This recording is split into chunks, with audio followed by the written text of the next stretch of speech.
Hey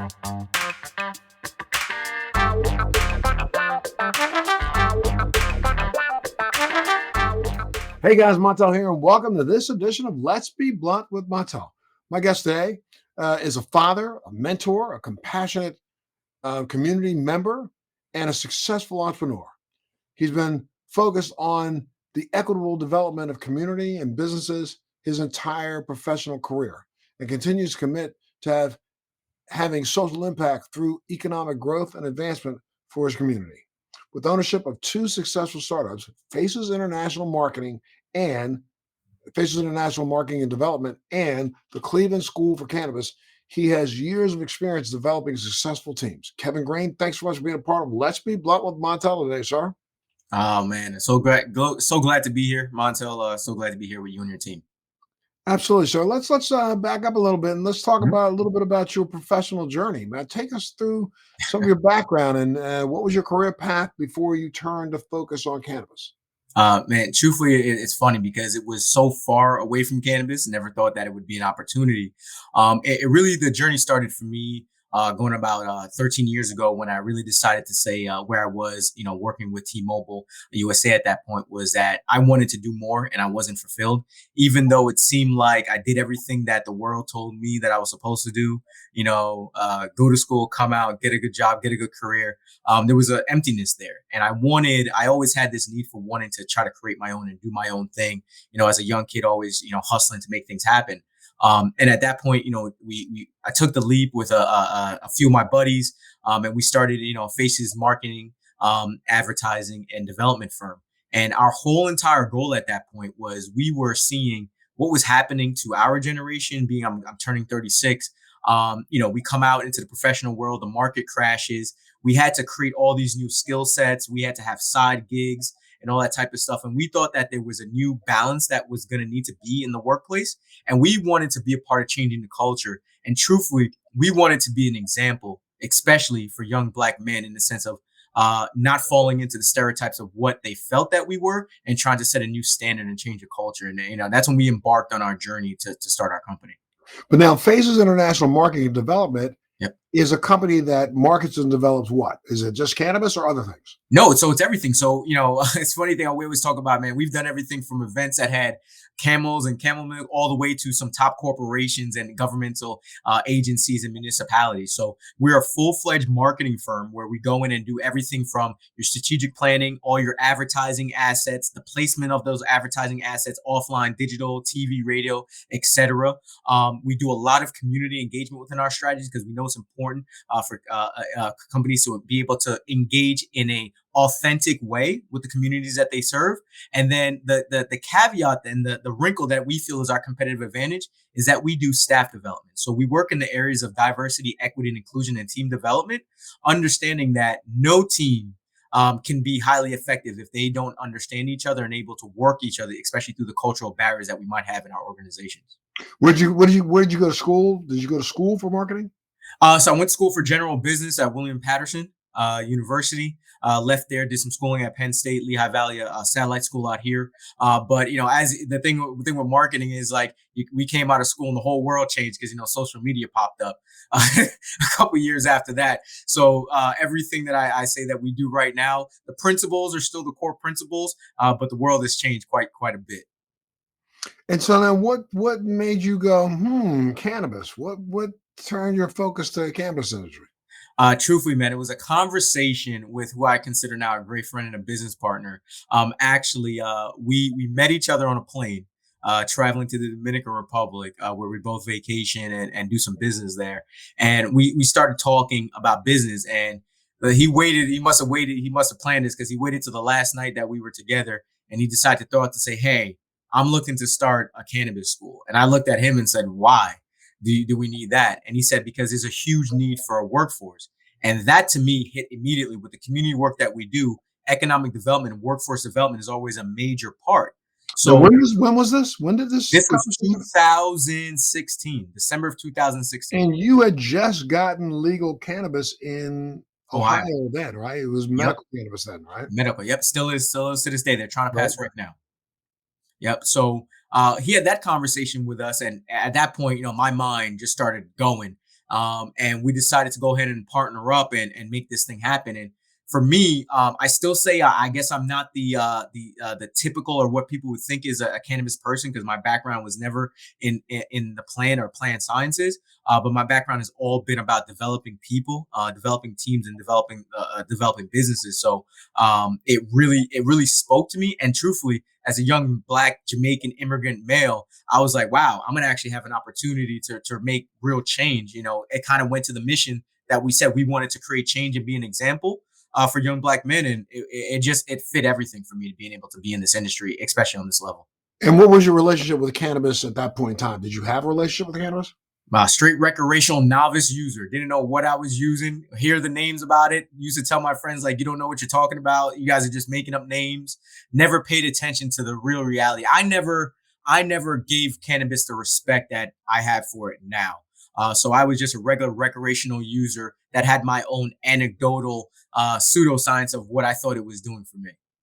Right. And, I mean, I guess you tapped into something without even realizing the fact that it's probably, I think, still, the biggest, drawback to our industry is the fact that there is not as much education in this industry, not just for the employees that work in the industry, but, this industry has done a pretty good job in the last 4 or 5 years of B2B education, but have literally kind of left the B2C education up to the consumer by themselves. When I say B2C, I'm talking about, Yep. business to consumer. We are Yep. not educating the masses, those that we want to come in and buy our products. We're not giving them even a baseline of knowledge as to why that they should want the products. 100%, which to me and to our organization, we know that is the biggest gap, because an educated consumer is an empowered consumer. And it's so important. I think it's in the first time, because the medical market, the general medical market that we're used to, we don't know much about the medicine that we're taking there either, right? And cannabis, I don't think we should take the same track. I think we should be very invested in making sure that everyone, especially the consumer and that patient, is highly aware of what they're taking and how it works with their body. And I think it only makes them respect it more. And I think that's where we will have less abuse of cannabis if we have respect for the plant, which is I have now. And I never had that growing up. And especially now, you just said that Ohio is a medical state, but Yep. they're trying to pass a adult use legislation. Yep. That's correct. Are they doing it through the legislature, or are they doing it? How are they trying to do it? It's always through the legislator, right? So, you start the process of, getting the bill, putting it on the ballot. So that's what they're working on right now to get the bill on the ballot. And they're writing the legislation for that. So I think Ohio is prime due to the fact that, look, Illinois is gone. Michigan has been rec, for a little bit now. New York is going. Pennsylvania is not going to be far behind. So, say Missouri is medical, and they're probably going to start pushing for rec soon enough. So the Midwest is going to happen over the next couple of years. And now you started something called the Cleveland School of Cannabis, right? Yes.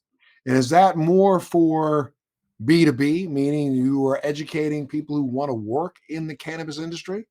That's And that's and mhm. who licensed your school? Is your school a licensed school? Yep. So the process that we've taken, because of the lack of federal, truthfully, support at this point, with especially the fact that it's just still a Schedule One drug, which is the main thing that needs to happen first, is what we sorted out first. So to answer the first question, yes, we are an education company focused on workforce development. The core of our program, and why we knew that there was going to be a need for a major workforce, which we've seen the numbers in the sense of the job creation and the continued breaking of those projections. But what we didn't want to happen was we didn't want transplants from the West Coast to take the jobs that were coming to the East Coast and the Midwest and the rest of the United States. We wanted people in the state that was legalizing cannabis to have the opportunities. And as we know, most of us might like cannabis, might think we know some stuff about cannabis, but doesn't understand the true white market and the commercialization of cannabis and how to do it on a commercial level. So we wanted to fill that gap, which is what we've done over the last 5 years. The second part, to that is our process of, I guess you can say, in the sense of standards, right? So the first thing that we did was we got approved by the state of Ohio, which is the Ohio Boards of Career Schools and Colleges. They approve all workforce development schools in the country, right? Each state has a board for that. The second thing that we did was we started our process for national accreditation that we see for our traditional higher educational institutions. We've just been accepted by Middle States Association, which is one of the top accreditors in the nation, to be a candidate for national accreditation. So we are in line in the next 6 to 8 months to be the first and only school focused solely on cannabis education to hold a national accreditation. And we did that because we want to drive high standards in the industry. And now, do you give your school talk a little bit about the curriculum? I mean, are Mhm. you is it more again B2B where you're teaching people how to do the business of cannabis, or is it more about teaching people about the history of cannabis and teaching them about what cannabis is really all about, scale the constituent parts and the reason for the various strains, or is that what you teach? All of the above. So first, it is we are definitely about workforce development. So we're educating individuals to work in the cannabis industry. We feel that is the largest demographic that needs to be served. Obviously, we always have our entrepreneurs. We've had a ton of entrepreneurs jump out of our program and start their own business and are being successful. In the sense of our curriculum, we have 5 majors that we provide. One directly in cannabis cultivation and horticulture, dispensary operations, extraction.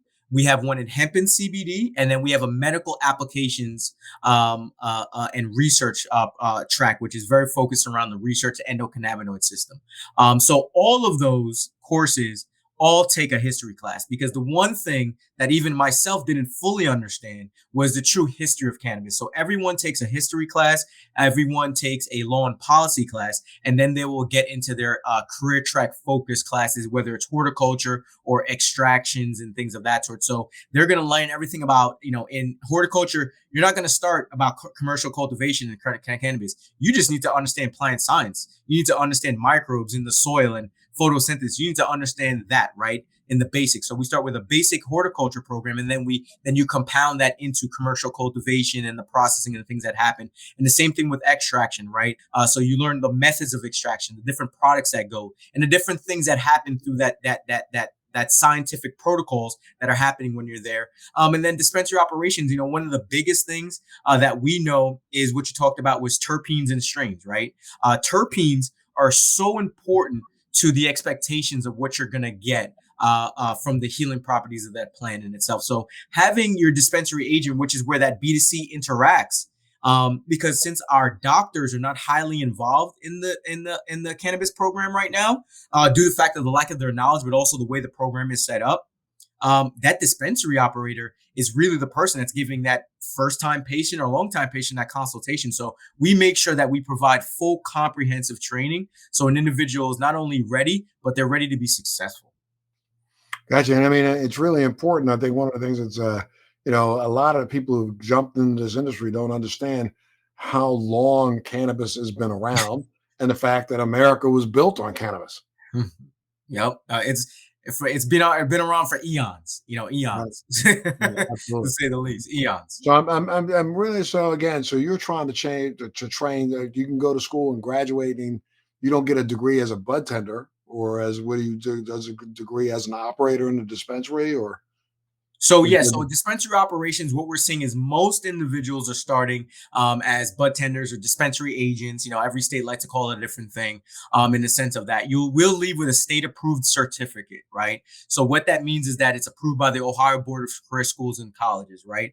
What we're continuing to work towards is what does standardization look like in the industry, right? As federal legalization goes, because we deal with the top multi-state operators in the country, right? So Curaleaf is hiring our grads. Green Thumb Industries is hiring our grads.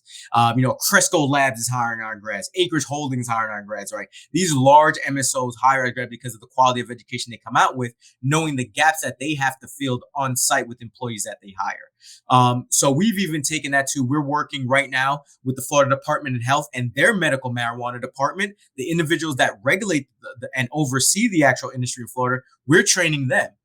So they have knowledge, right? Because again, a lot of people are getting into cannabis. Either they want to or they have to depend on where they work. And they don't have that knowledge. So we're really looking at this at a full ecosystem and saying, where are the gaps and how can we help be that tool for individuals to close the gaps? do you target a specific demographic for enrollment, or are you just open to Mhm. anybody who wants to enroll? So that being a marketing person, I've broken all the rules when it came to cannabis. The first thing is like, who's our demographic, right? And I'm thinking it's going to be, under 35, very, progressive type person. Turn out our oldest student is 77 and works in a dispensary. So that opened it all up to say our demographic is from 18 to 77, literally. It is the most intergenerational community I've ever seen. So what we've been able to do is help an individual that is at the later end of their career to say, hey, this is something I wanted 40 years ago. And now I'm having the opportunity to get in and maybe end my career in this. And then also looking at individuals looking to start their career to say, look, this is an industry I want to be in and I see the growth and the opportunity. So we really making sure that we're targeting individuals that are looking for transitioning in the sense of the career that they're in, individuals looking for new opportunities in a career that they're looking in, and then truthfully overall advocates for health and wellness, especially from the holistic type approach. And we have a laser focus on Black and Brown communities and disenfranchised communities that have been hurt by the war on drugs to making sure that we create equity within the space. Now, do you have to live in Ohio to take advantage of these courses? Nope, we have a full online program. It's similar to our meeting today. We do it via live through Zoom. So you actually have a live instructor. You get to interact with students. We made that decision pre-COVID, actually. So when COVID happened and everybody was scrambling to what online would be, we were ready to go because we thought that the best way for people to engage in cannabis would be to have a live instructor because it's a topic that people have never had critical dialogue around out loud, right? It's always the quiet in the corner. So we wanted to create it as much as possible. So we hit about 17 states right now and counting in the sense of where we're providing education to students in the United States. Well, tell us a little bit about the financial aid and scholarships that are Mhm. available for the program for those who would be interested and worried that they can't afford it. Yeah. So, when we think about that, that really spoke to what the issues that we dealt with going through higher education. The first was access to the capital to be able to afford. With the federal status of cannabis, we don't have access to any of those government subsidies. So the first thing that we did was we created our own financial aid department and we started with our own scholarship program.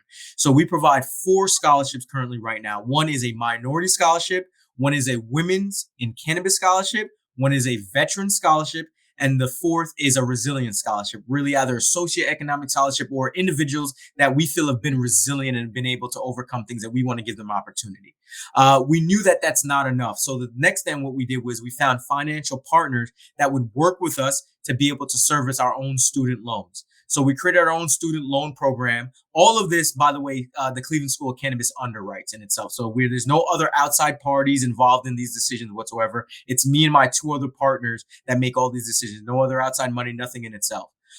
So we're able to do that in a conscious way in the sense of doing it right. And what we did was that we locked our student loans to be between 8% and 12% with no options for real big deferment or reallocation of a loan in any type of way to spike interest rates or creating a mess of what we've seen in the current student loan program. So we created a way to be able to put people in successful positions and not positions where they're going to have a burden. The last thing I want someone to do is leave our program and feel like we're on their backs, for the rest of their lives. So we've created those financial services to make sure that we can do everything we can, even understanding we're not getting the support from the current federal government right now, providing the program the success that we've had.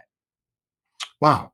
And now, what's your take on the fact that, again, you're doing such Mhm. great work, and especially when you're talking about women and people of color, but the industry as a whole, nationally, though we pay lip service to social equity in cannabis, social equity is not truly happening in cannabis.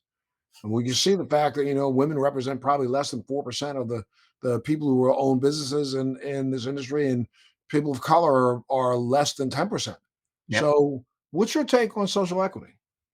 So my take on social equity is it's too limited, right? I'm starting to try not to use the term of social equity, especially being in the diversity, equity, and inclusion space.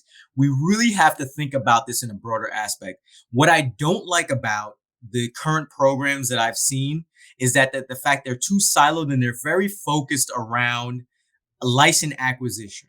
And my problem with that is the fact that even for all the licenses, there will be a limit on licenses, right? Just like liquor license, right? Everybody can't have one. There's a limit. So we know that there's a limit. The second thing, there's also going to be a smaller pot of licenses available for what they call social equity clients or applicants. So with that situation, you're basically creating the smallest pot available and putting all the energy there. I don't think that's the way that we should be. We should be looking at this as a full ecosystem. What are the direct plant touching opportunities?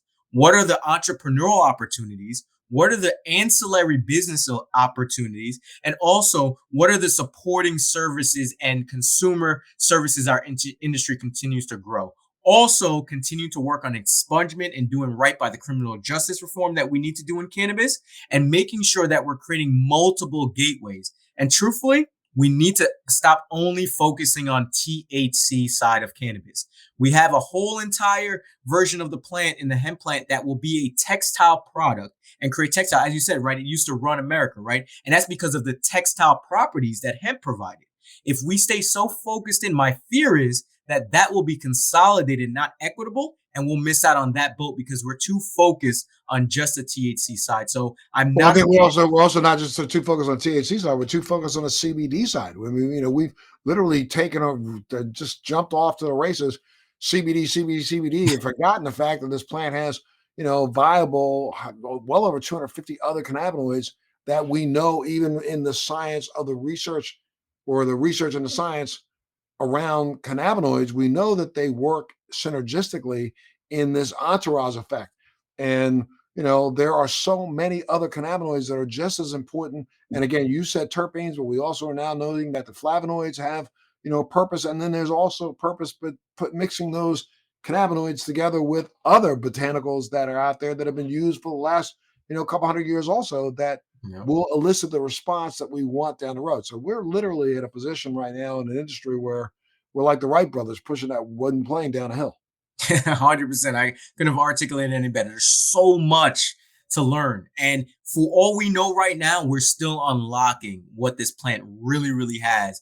And that's exactly what my worry is, that we have tunnel vision right now. And when we have tunnel vision, normally what happens is we pop out 20 years later and it's too late, right? Because it's been consolidated and it's been eating up the industry and the opportunities, especially when we think about the best opportunity in any type of industry is when things are started, being a part of the growth, right? Being a Sure. part of that, right? That's where the opportunity is. I mean, we noticed. I mean, there's recent research out, and I mean, it's been around now for the last several years, because there's two publicly traded, or a couple publicly traded companies up there right now Yeah. that have focused in on it. But we even are starting to look at the biomass waste products that come from the processed products that people are using to sell for ingestibles or for smokables, and recognizing the fact that cannabis has a greater capability of storing electricity than even graphene or graphite.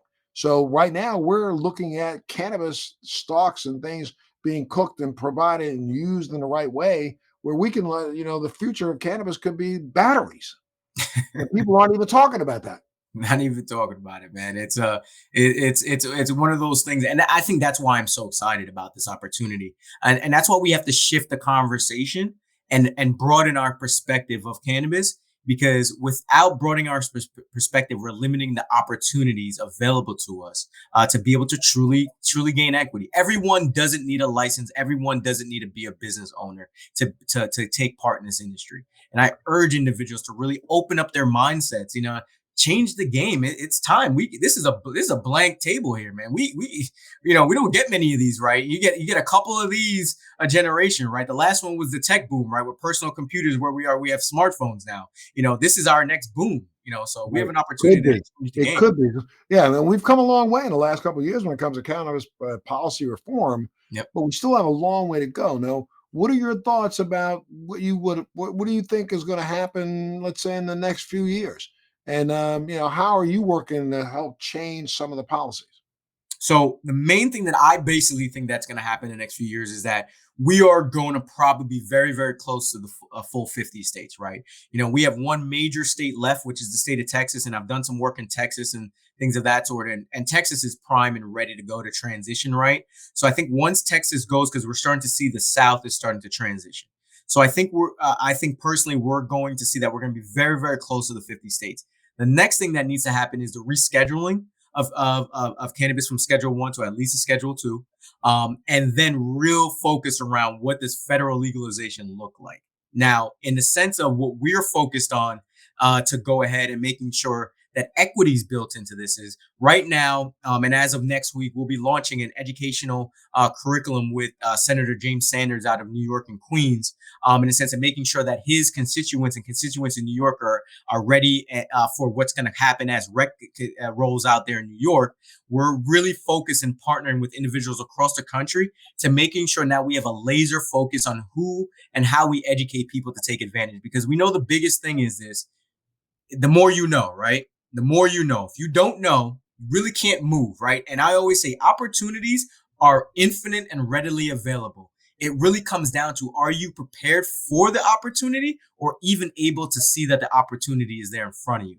So we're very, very focused on partnering with individuals, community colleges, elected officials, community members, nonprofits across the country to making sure that we're able to go ahead and build the right relationships and start to prepare people so they can transition what they know now into the cannabis industry or build new skills to be able to move forward. Because education has before, when I think about, and taking it back to, slavery, as think we're coming out of slavery. Education was a key for us to be able to go ahead and move forward, right? And it will always be the key. We always say education builds nations, right? At the end of the day, the more we know, the more we're able to do. And I'm very, very excited about the opportunities. And I'm hoping that what happens, my hope is that individuals find ways to work together in an industry that's so new. This is not time to work in silos. This is an opportunity to build strong relationships and strong coalitions that are going to have more impact. So that's really what we're trying to build. We're trying to be a coalition builder to drive impact. It's like your voice, your words in God's ears. I mean, we're working in an industry right now though where everybody is more concerned about their own little piece of fiefdom Yeah. and their own little square foot than they are worried about collaborating with others. I mean, what kind of pushback are you getting from other universities or from the structured universities? I know that you were talking about the fact that you do teach the endocannabinoid system Mhm. at your school, but now we're starting to see that several colleges across the country are starting to, especially medical schools, are starting to literally do what they should have been doing for the last 100 years, and that's teaching, this information to their doctors and their Mhm. graduates, that are coming out, making them understand that there is this viable endocannabinoid system that's part of every mammal's existence. And clearly, we're using a product that antagonizes that because, here human beings make their own cannabinoids. Yep. And we're starting to see through research that lots of deficiencies we're seeing in autoimmune diseases and other things are deficiencies in our own endocannabinoids.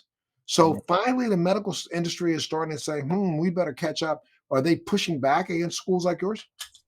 I think the traditional 4-year, 8-year institutional model is always going to have some pushback from individuals and organizations like myself, and our organization that are coming in that are doing this work, because our focus is trying to say, how can we expedite someone's position into the industry as fast as that we possibly can, in the right way, making sure that they're prepared to go. I would say that what we've seen over the last 5 years, right, the conversation that I've had with traditional higher education institutions has shifted because of exactly what you just said. Now that the science is here, they can't not deny it. They know that they don't want to be on the back burner of what's happening, right? Because that's going to affect their tuition at the end of the day, because people are looking for this, right? It's a new industry. You have to be able to service that industry. I do believe that for us, we're going to have a lot of partnerships, and we're trying to build those now, and we're going to launch something soon with community colleges, because community colleges have the ability to adapt faster to their population that they serve, because they serve a more general, localized community in itself. And I believe with the transition of individuals looking at 4-year, 8-year, 12-year degrees, in the sense of, is that the right track for everything? That's there's definitely going to be need, and we need our medical community that are going to be putting in those years to be fully aware of all the things that they could possibly provide their patients to create their wellness toolkit. And at the end of the day, I truthfully feel that the more people that are doing this, And the more institutions that we validate are our traditional institutions that are getting in the game, I think it makes institutions like us more valuable at the end of the day than less value, because what it's doing is validating what we said years ago, that this is it and we have to get on this. So I welcome them, and I welcome all their partnerships, and I welcome them doing great things in the industry once they do it again in an equitable way, which traditionally higher education has had some issues with equity. And I'm hoping they continue to strive for that. I mean, when you take a look at what's happened with this current administration, I mean, the lies were told during the run up to the election. Oh yeah, we're going to do this in the first 100 days. But now we see clearly where they've set. I mean, you got a vice president, you got a president of the United States who still thinks that cannabis is a gateway drug. Excuse me. And then you've got a vice president who literally is responsible for more incarcerations of low-level cannabis crime in her state than any of her predecessors. So do you see this administration trying to make any kind of significant change when it comes to cannabis? I would have to say I lost my faith in that very, very quickly. As you said, right, the first 100 days. At first, I was like, okay, this makes sense, right? This makes sense that they're going to jump into this. But at this point, I don't. I don't see that. This is conversation. We've seen that the Senate, the House are talking, and they're trying to pass things like the Safe Banking Act and all that type of stuff, which is a big issue. Access to banking. Because we pay the taxes. We pay taxes, but we don't have access to these things. So truthfully, at this point, I have no faith. I don't see the reason why we should slow boat in this, because what is it doing? It creates jobs. It's going to stimulate the economy. When we decided as a majority of the nation to say that we were going to go into more of a restrictive way of living, and call it a shutdown, whatever we want to call it. Once we decided to put those restrictions, they deemed that cannabis was vital and it was an essential business. We saw that the two things that people went to buy, toilet paper and cannabis. So that tells me that this is very, very important to the population for their well-being, but also it's a driver of jobs and economic strength. So for But at me, the same time, they still left alcohol as an essential service. Remember it's that. true. True that. Right. So where do our values lie? Right. At the end of the day. Right. So that's why I don't have a lot of faith in this administration. I haven't had any faith in any administration to really push it forward. And that's why I feel it's going to take all 50 states. And then it's like, well, what are we going to do now? If every state is legal, we might as well now they don't have to be the ones to lead the way. They'll just go ahead and take the benefit from in the back end of it. Yeah, we may not get all 50. I think there's always going to be a holdout or two. I mean, but yeah, my goodness. Anything else you want to add, my friend? What I would say, I think for everybody really on the fence, right? Whether you are a patient wondering, can cannabis be a part of my wellness toolkit? What I urge you to do is start to ask some questions. Start to go through the dialogue. Start to have those conversations with your medical professionals, even though they might not be up to par with it. It's good to start to have that dialogue around it. Start to reach out and find sources that you can educate yourself. If you're an individual looking to take a part of the cannabis industry, whether working or starting a business, really starting to get connected. As we talked about earlier, building relationships are going to be key in your process of success. The relationships you build now are going to pay dividends for you in the future. It is not time to cut yourself off and think it's all about you. It's about time to build a coalition and build a strong, strong team. Because once you do that, you're going to be able to move mountains and do so much more.